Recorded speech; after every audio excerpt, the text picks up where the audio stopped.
I'll teach you guys something so that historically, magpe-perform yung investments nyo and hindi nyo kailangan ma-stress ng bongga. And this is the exact blueprint, this is the exact strategy that I use up until this day. Ito yung sinasabi ko, this is the Bitcoin to US dollar chart. And I'm sure may kilala kayo na nagtitrade ng crypto. I'm sure majority sa kanila hindi na nagtitrade kasi nalugi na daw sila. Ay, laki na nalugi ko sa crypto. Proud pa sila. Okay? Now, imagine, this is October 2025 and imagine kung bumili ka dito. Yung drop niya, no? May gulay. You'd probably be a brokey right now. Ang kinakain mo na lang is, delata ka na lang ngayon, di ba? Imagine mo yung stress mo dyan. And that was my life before. Okay? Nung first year, second year college ako, gising ako ng 2 a.m. to trade crypto, to trade NFTs. Hindi ako buhay ng maayos nun, okay? Now, the number one rule when it comes to building wealth is first protecting yourself. Bakit ka ba mag-i-invest, di ba? Kasi gusto mo ng security, gusto mo ng freedom. The most stressful thing that could happen to you is magkaroon ng emergency. Tapos wala kang pambayad. Now, the number one thing that you should do before you even start investing, and in terms of creating wealth, is building security. Pero the problem is, if you invest everything immediately, wala kang peace dun, men. Imagine magka-emergency. Diba? Anong gagawin mo? Ang gagawin mo, mangungutang ka. Bomba yan, men. Diyan nagkakasiraan ng relationships, diyan nagkakasiraan ng utak, ng ulo. This is why the first layer of the financial pyramid in terms of building wealth is your emergency fund. Thanks pala kay GoAlly for this chart. I'm not taking any credit for it. Pero I'd like to make a few revisions, okay? Kasi this is what works for me. Ano ba ang emergency fund? Now, from the word itself, emergency fund. So, dapat may pambayad ka just in case magka-emergency. Ano ba ang mga examples ng emergency? Ito yung mga example ng emergency. Number one is income loss. What is income loss? For example, nawalan ka ng trabaho. May way ka pa din of feeding yourself. May way ka pa din of drinking water and living at a house, in a house, without going into debt. Okay? Na hindi nangungutang. Kasi, as much as possible, please don't go into debt. Huwag kang mangungutang kasi sobrang laki ng interest rates niyan. Yan ang mga papatay sa'yo. Okay? Number two is our medical emergencies. For example, may magkasakit. It's either you or your family member. Dapat ready ka to pay that. And it's not rare here in the Philippines na sobrang mahal ng pampagamot. Investment at investment yung iniisip mo pag nagkasakit ka, wala ka naman pambayad kasi ininvest mo lahat, di ba? Huwag ganun, men. Dapat ready ka. Now, number 3 naman are essential repairs. Nasira yung pinto ng bahay mo. Matutulog kang walang pinto. Hindi, dapat may pambayad ka ng pang-repair mo. Okay? Those are the essential repairs. For example, nasira yung kotse mo. Kailangan mo ng pang-repair. Nasira yung motor mo. Kailangan mo ng pang-repair. Especially if that vehicle, for example, lalamove rider ka. Paano pag nasira yung motor mo? Di wala ka na source of income. So that is why you need emergency for that. Now, how much ba yung kailangan mo invest? Now, how much ba yung kailangan mo for an emergency fund? 3 to 6 months worth of your needs. Now, this is not a fixed number. If gusto mo mas comfortable, you can go even up to 1 year. Para, for example, nawalan ka ng work, hindi ka magmamadali. Kailan ka maghanap, wala na akong kakainin bukas. You have 12 months of leeway before you even panic. Now, saan mo naman ilalagay emergency funds mo? Emergency funds should be easily accessible. Mabilis i-withdraw, mabilis kunin, hindi mo kailangan magbenta para makuha siya. Literal na ilalagay mo lang sa cellphone mo or i-withdraw mo lang sa ATM. Okay? Now, dito papasok ang mga digital banks. Of course, you can use traditional banks like BDO, BPI, RCBC. Madali i-withdraw yung mga yon. Pero at the same time, as much as possible, utilize nyo yung high interest rates of these digital banks. So for example, sa GoTime, this is again from Wise. So baka by the time that you're watching this, hindi na siya updated. Pero as of now, sa GoTime, 3% per annum yung na-earn mo. Uno ba ang 3.5? Tonic, hindi ko na mabasa kasi sulat ako ng sulat. Basta ganyan. Okay, ikaw na bahala kung anong gusto mo. Of course, the higher the better, but at the same time, you need to determine kung ano ba talaga yung safe.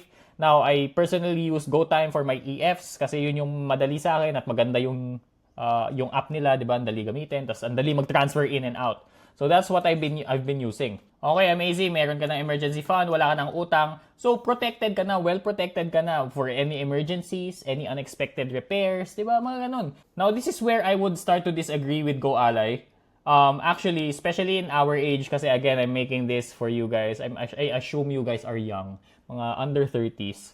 So, to be honest, do we need savings? I don't think we need savings. We need to maximize our compounding. Now, I assume tapos ka na mag-aral, and if not, okay, sige, go. Pero personal savings, what are you actually saving for? Personal savings, what are you saving for? Pang date nyo? Wag na. Okay, fine. May jowa ka, fine. Pero keep it at a minimum, okay? Wag ka masyadong mag-save ng ganyan. Retirement savings, again, if you build your retirement savings, purely savings lang yan, by the time that you retire, I assume wala nang value yan because of inflation. Okay, so get rid of that. Now, you can disagree with me here, pero this is what I'm doing, okay? Sinashare ko lang sa inyo. Pero assuming na privilege ka enough to have your parents save for you sa education or sila nagpapaaral sa'yo, or let's say tapos ka na mag-graduate and then meron kang first job, I want you to put investments at number 2, okay? So, what are we supposed to invest in? Okay? Stocks? Nakakatakot yan, men. Di ba? Nakakatakot. What if bumagsak? Crypto? Crypto na naman. What if bumagsak? Which most likely will happen. Real estate? Saan ka kukuha ng pambili mo? This is where ETFs come in. I'm sure familiar na kayo sa stocks. Okay, bibili ako ng stock ng Microsoft, bibili ako ng stock ng Apple. What if bumagsak si Microsoft? What if bumagsak si Apple? Di zero na ang holdings mo. Now, an ETF is basically a collection of stocks. Imagine mo may basket ka dito. And then, andito si Apple, andito si Microsoft, andito si Google, and then andito si Netflix. So, in one basket, this is an ETF. Just by buying one ETF, you buy all of it. Na distributed na siya, okay? Fractions of everything. Para just in case bumagsak si Google, meron ka pang Apple, Microsoft, tsaka Netflix. Hindi ka pa din malulugi. And historically, since 1957, these ETFs ng S&P 500 gains around 10% per year on average since 1957. Now, may mga ETFs which mirrors the S&P 500. And that's exactly what I suggest you do. ETFs are already professionally managed, may pool of several investments, and hindi mo na kailangan masyado mag-isip. Now, let's go back dito sa 10% per year. That is such a huge number. Okay? Kung isipin mo, baka isipin mo, 10% per year, kailan ako yayaman yan? Compounding, brother. Trust the process. So, imagine mo may 1,000 pesos ka ngayon. Next year, meron kang 1,100. Kasi nga, 10% eh. So, 10% niyan is 100, di ba? The following year, ito na yung i-10% niya. And I have a computation here na pinakompute ko na lang kay ChatGPT kasi ayoko mag-math. Pero imagine mo, you invest 300 pesos a day, very doable. Huwag ka lang mag-Starbucks ng isang araw. Meron kang 9,000 pesos per month na ini-invest and assume 10% returns. Now, this doesn't include yung tax, withholding tax, whatever, pero we can discuss that another day. Pero, look at this ha. Look at the magic of compounding. If mag-invest ka ng 10 years, ang kinontribute mo lang is 1.08 million. So, 1.08 million. Yan ang total na in-invest mo. Pero, ang total value mo is 1.8 million. Ang na-earn mong interest is 760,000 pesos just by doing nothing. Passive, yan ang tinatawag na passive income. And look at this ha. If 20 years naman, this is why it's so important to start investing while you're young. Okay? Ang total na kinontribute mo for 240 months is 2.1 million. Pero look, yung interest mo ngayon is 4.6 million. Compare that to the first 10 years. So in 10 years, yung una mong 10 years, 760k lang na earn mo. The second 10 years, 4.6, well, syempre minus 760. 4.6 million. That's insane. Sobrang exponential niyan. And look, more. 30 years, so 360 months ka nag-invest. Ang total na in-invest mo is 3.2 million. Pero ang total interest earn mo is 15.4 million. Brother, man. So, let's just minus both of this. Let's just minus that. Men, may 10 million ka passive. passive mo na yan is 1 million per year. Assuming ganyan yung utak natin, di ba? Pero again, nagko-compound yan, so it's not 1 million per year. So it's so important to start investing while you're young. Again, this is not the only investing method available for us. Meron tayong MP2, meron tayong mga bonds, di ba?